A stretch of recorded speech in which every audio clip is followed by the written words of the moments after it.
जय हिंद, अस्सलाम वालेकुम, नमस्कार, आदाब। आप देख रहे हैं बुलंदिया में एजाज अली आपके साथ। राष्ट्रीय राजधानी दिल्ली में विधानसभा चुनाव का बुगुल बजने वाला है, जिसकी वजह से सभी राजनीतिक दल अपने अपने कैंडिडेट मैदान में उतार रहे हैं। ज़्यादातर उतार चुके हैं, कुछ बकाया रह चुके हैं।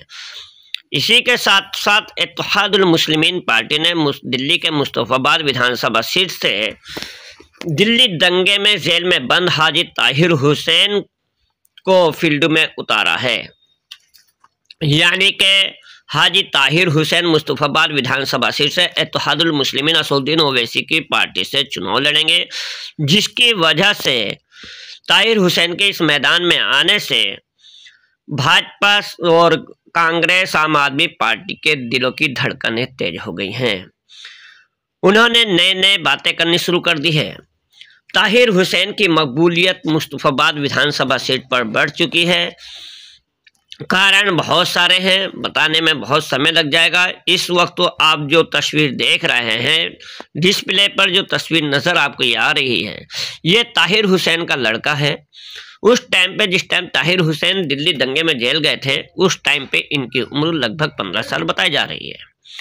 आइए क्या कहते हैं ताहिर हुसैन के लड़के, ताहिर हुसैन सैफी के लड़का असदुद्दीन ओवैसी साहब के स्टेज पर जो बोल रहे हैं, वो उन्होंने अपनी दर्द भरी दास्तां सुनाई है। उनकी दर्द भरी दास्तां आप सुनेंगे तो आपका कलेजा बाहर आ जाएगा।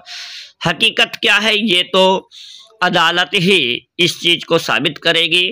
अदालत का काम है अपराधी ठहराना, ना कि केजरीवाल का। केजरीवाल ने जिस तरह से हाजी ताहिर हुसैन सैफी को मुजरिम करार दिया और उनको अपराधी करार दिया है और पार्टी से बाहर निकाल दिया था। खुद केजरीवाल पे भी दुनिया भर के आरोप लगे हैं, वे भी जेल गए हैं, तो उन्होंने इस्तीफा क्यों नहीं दिया? पार्टी से, राजनीति से इस्तीफा क्यों नहीं दिया? और भी कई नेता जेल गए, उन्होंने इस्तीफा क्यों नहीं दिया? इस स्टेज पर जो है यही चर्चा चली थी। आइए देखते हैं और आपको सुनाते हैं क्या कहते हैं हाजी ताहिर हुसैन सैफी के बेटे आबिद। वोट अपना मुझे नई जिंदगी दे देना। ताहिर कल भी तुम्हारा था, ताहिर आज भी तुम्हारा है। रखूंगा सर को ऊंचा मैं, तुम्हारा ये वादा मेरा है। हेलो,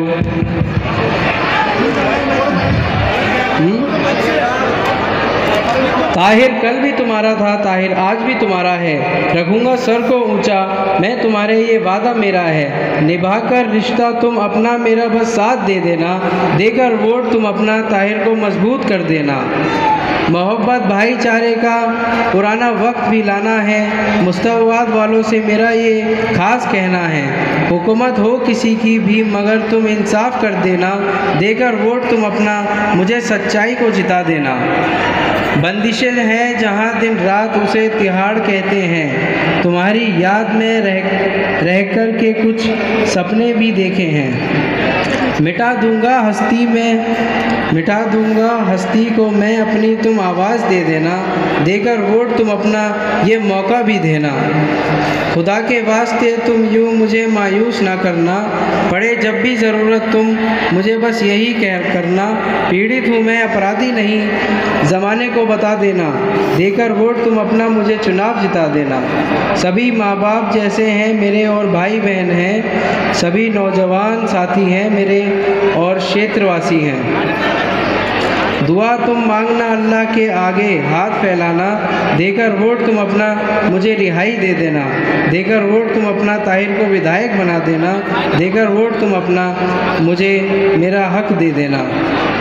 लिहाजा मैं आप सभी हजरात से ये गुजारिश करता हूँ कि आने वाले चुनाव में पतंग के निशान पर अपना वोट देकर आप मजलिस को, हमें और इस पूरी मुस्तफ़ाबाद विधानसभा की इस हक और इंसाफ की लड़ाई में सभी लोगों को कामयाबी दिलाएं। इन्हीं बातों के साथ मैं अपनी बात ख़त्म करता हूं। आप सभी का बहुत बहुत शुक्रिया। MIM पार्टी जिंदाबाद। चंद अहम बातें आपसे कर यहाँ से चले जाऊंगा। आज से 3 या 4 दिन पहले हमने पार्लियामेंट में हमारे मुल्क के आइन के 75 साल के मुकम्मल होने पर पार्लियामेंट में एक जश्न मनाया गया, खुशी मनाई गई, उस पर बहस भी हुई। मैं आपको बताना ज़रूरी समझता हूँ कि जब हमारे वतन अजीज़ का आइन संविधान बन रहा था, उस कॉन्स्टिट्यूएंट असेंबली में जब संविधान बन रहा था तो मौलाना अबुल कलाम आज़ाद ने इस बात का मुतालबा किया कि भारत की सबसे बड़ी अक़लियत मुसलमानों को रिज़र्वेशन मिलना चाहिए। और मौलाना ने उन रिज़र्वेशन की बात की थी जो पार्टीशन से पहले मुसलमानों को दिया गया था। और जब मौलाना ने इस बात का मुतालबा किया तो सरदार पटेल ने उस वक्त मुस्लिम लीग के बागी रेबल लोग थे, जिसमें आबिद हुसैन और एक मोहतरमा थी, उनको सरदार पटेल ने इशारा करके कहा कि तुम इनका जवाब दो। और इन दोनों ने उठकर मौलाना आज़ाद से कहा कि आप भारत के मुसलमानों को आइसोलेट करना चाहते हैं, अलग थलग करना चाहते हैं, उनको मेन स्ट्रीम में आना चाहिए। मौलाना आज़ाद ने उस वक्त एक तारीखी जुमला कहा था कि ये भारत की जहाँ पर संविधान बनाया जा रहा है, ये मेरे लिए एक नया कैद खाना बन गया।